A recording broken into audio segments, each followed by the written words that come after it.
இது news first prime time sunrise.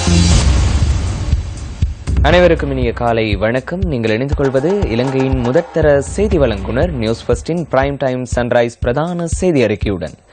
News first பிரதான கலையகத்திலிருந்து உங்களை சந்திக்கும் நான் சண்முகநாதன் வினோதர்ஷன். விரிவான செய்திகளுக்கு செல்லும் முன்னர் முதலில் தலைப்புச் செய்திகள்.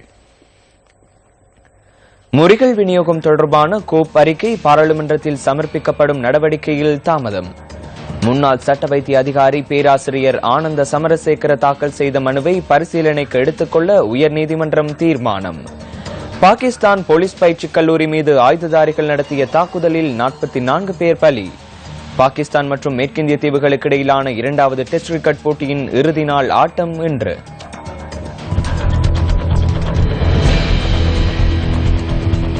மத்திய வங்கியின் முறிகள் விநியோக விவகாரம் தொடர்பாக பாராளுமன்றத்தில் இன்று சமர்ப்பிக்கப்படவுள்ள கோப் குழு அறிக்கையை சமர்ப்பிக்க முடியாத நிலை ஏற்பட்டுள்ளதாக அந்த குழுவின் தலைவர் சுனில் ஹந்துன்னெத்தி தெரிவித்துள்ளார். இந்த நிலைமையின் கீழ் எதிர்பாராத விதமாக அதனை 2 அறிக்கைகளாக சபையில் சமர்ப்பிக்கும் நிலை தோன்றியிருப்பதாகவும் சுனில் ஹந்துன்னெத்தி குறிப்பிட்டார். எவ்வாறாயினும் அடுத்த வாரத்தில் வரவு செலவு திட்டம் பாராளுமன்றத்தில் சமர்ப்பிக்கப்பட உள்ளதால் கோப்பறிக்கையை இந்த வாரத்திற்குள் சமர்ப்பிக்க வேண்டியுள்ளதாகவும் அவர் கூறினார். கோப் குழுவின் தலைவர் என்ற வகையில் தம்மால் முன்வைக்கப்பட்ட அறிக்கையை ஒரு சாரார் முழுமையாக அங்கீகரித்துள்ளதுடன் மற்றொரு சாரார் அதற்கு திருத்தங்களை முன்வைத்து வேறொரு அறிக்கையை சமர்ப்பிக்க உள்ளதாக பாராளுமன்ற உறுப்பினர் சுனில் ஹந்துன்னெத்தி தெரிவித்தார். தனது மனசாட்சியின் பிரகாரம் கணக்காய்வாளர் நாயகத்தினால் முறிகள் விநியோகம் தொடர்பில் முன்வைக்கப்பட்ட முடிவுகளை மாற்றுவதற்கு தம்மால் இயலாது என்ற காரணத்தினால் நேற்று இடம்பெற்ற கோப் குழு கூட்டத்தின் போது தற்காலிக தலைவரை நியமித்து கூட்டத்தை முன்னெடுப்பதற்கு இடமளித்து தாம் வெளியேறியதாகவும் சுனில் ஹந்துன்னெத்தி குறிப்பிட்டார். கணக்காய்வாளர் நாயகம் தொடர்பில் மாற்று கருத்து இருப்பின் அதனை மற்றொரு அறிக்கையின் மூலம் தெரியப்படுத்துவதற்கு நடவடிக்கை எடுப்பதே உகந்ததாகும் என்றும் கோப் குழுவின் தலைவர் சுட்டிக்காட்டினார். ஆயினும் கோப் குழுவின் தலைமை பொறுப்பிலிருந்து தாம் நிரந்தரமாக வெளியேறவில்லை என்பதுடன் அது குறித்து பாராளுமன்றம் தீர்மானிக்க முடியும் எனவும் அவர் மேலும் கூறினார். இதேவேளை கோப் குழு கூட்டத்தில் நேற்று இடம்பெற்ற சம்பவம் குறித்து வினவிய போதே தலைவர் ஒருவரை நியமித்து கோப் குழுவின் நடவடிக்கைகள் முன்னெடுத்துச் செல்லப்பட்டதாக அந்த குழுவின் உறுப்பினரான போக்குவரத்து பிரதியமைச்சர் அசோக் அபேசிங்க தெரிவித்தார்.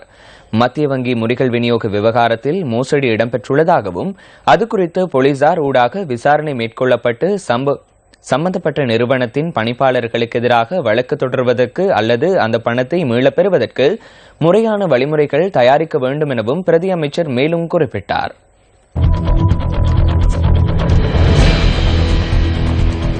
தாம் கைது செய்யப்படுவதை தடுக்குமாறு கோரி கொழும்பு முன்னாள் சட்ட வைத்திய அதிகாரி பேராசிரியர் ஆனந்த சமரசேகர தாக்கல் செய்த மனுவை பரிசீலனைக்கு எடுத்துக்கொள்ள உயர்நீதிமன்றம் தீர்மானித்துள்ளது.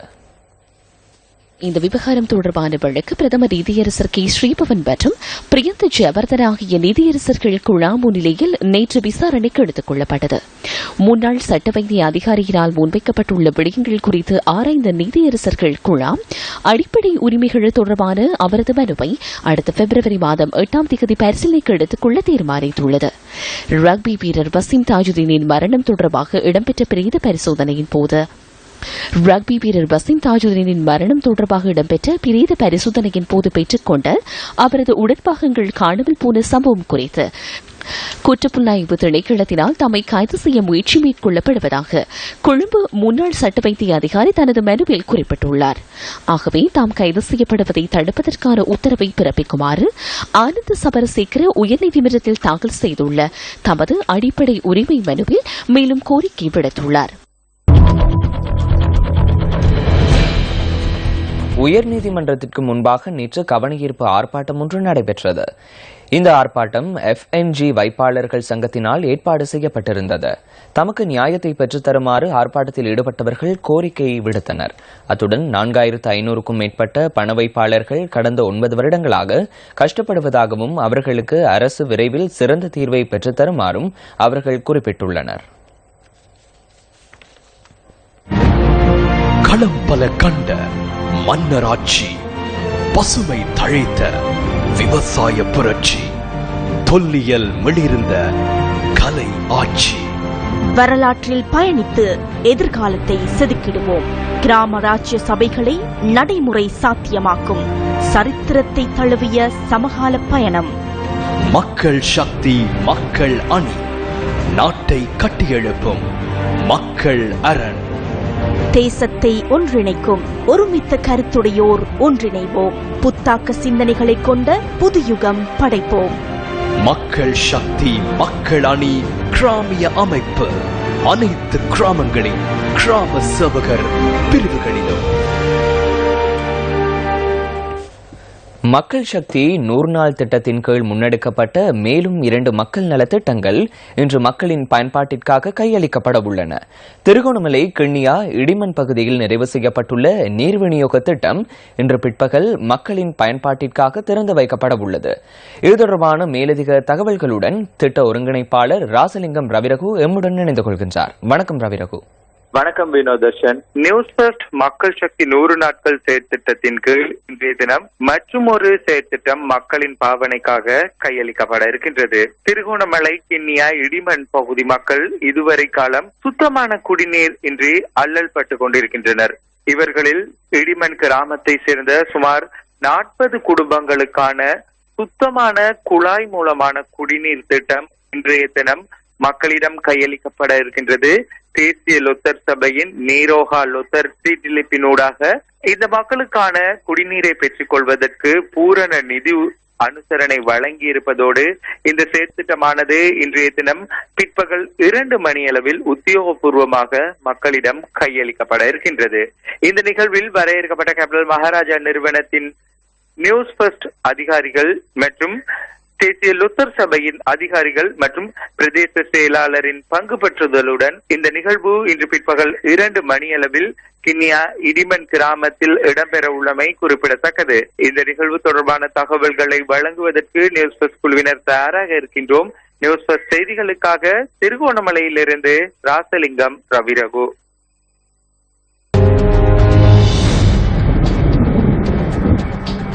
இன்றைய வானிலை தொடர்பான தகவல்களுடன் இணைந்து கொள்கின்றார் வானிலை அதிகாரி முகமது சாலிஹின். வங்காள விரிகுடாவில் இலங்கைக்கு வடகிழக்கே 1500 கிலோமீட்டர் தொலைவில் தற்பொழுது நிலை கொண்டுள்ள தாளமுக்கமானது மேலும் விருத்தியடைந்து வலுவான தாளமுக்கமாக மாறியுள்ளது. இச்சூறாவளியானது நேரடியாக இலங்கைக்கு தாக்கத்தை ஏற்படுத்தாது. மத்திய சப்ரகமுக மேல், வடமேல் மற்றும் தென் மாகாணங்களில் அடிக்கடி மழை அல்லது இடியுடன் கூடிய மழை பெய்யக்கூடும். நாட்டின் ஏனைய பிரதேசங்களில் குறிப்பாக பிற்பகல் 2 மணிக்கு பின்னர் மழை அல்லது இடியுடன் கூடிய மழை பெய்யக்கூடும். இடியுடன் கூடிய மழை பெய்கின்ற வேளைகளில் தற்காலிகமாக பலத்த காற்றும் மின்னல் தாக்கங்களும் ஏற்படக்கூடும். இவ்வாறான சந்தர்ப்பங்களில் பொதுமக்கள் அவதானத்துடன் செயற்படுமாறு கேட்டுக் கொள்ளப்படுகின்றனர். கடல் பிராந்தியங்களை பொறுத்தவரையில் புத்தளம் தொடக்கம் கொழும்பு ஊடாக மாத்தறை வரையான கடல் பிராந்தியங்களில் அடிக்கடி மழை அல்லது இடியுடன் கூடிய மழை பெய்யக்கூடும். நாட்டை சூழவுள்ள ஏனைய கடல் பிராந்தியங்களின் பல இடங்களில் மழை அல்லது இடியுடன் கூடிய மழை பெய்யக்கூடும். காற்று மணித்தியாலத்துக்கு 30 முதல் 40 கிலோமீட்டர் வேகத்தில் தென்மேற்கு திசையிலிருந்து வீசும். காலி தொடக்கம் அம்மாந்தோட்டை ஊடாக பொத்துவில் வரையான கடல் பிராந்தியங்களில் காற்றின் வேகமானது அடிக்கடி மணித்தியாலத்துக்கு 60 கிலோமீட்டரிலும் அதிகரித்த வேகத்தில் வீசக்கூடும். இவ்வாறான சந்தர்ப்பங்களில் குறிப்பிட்ட கடல் பிரதேசங்கள் கொந்தளிப்பாக காணப்படும்.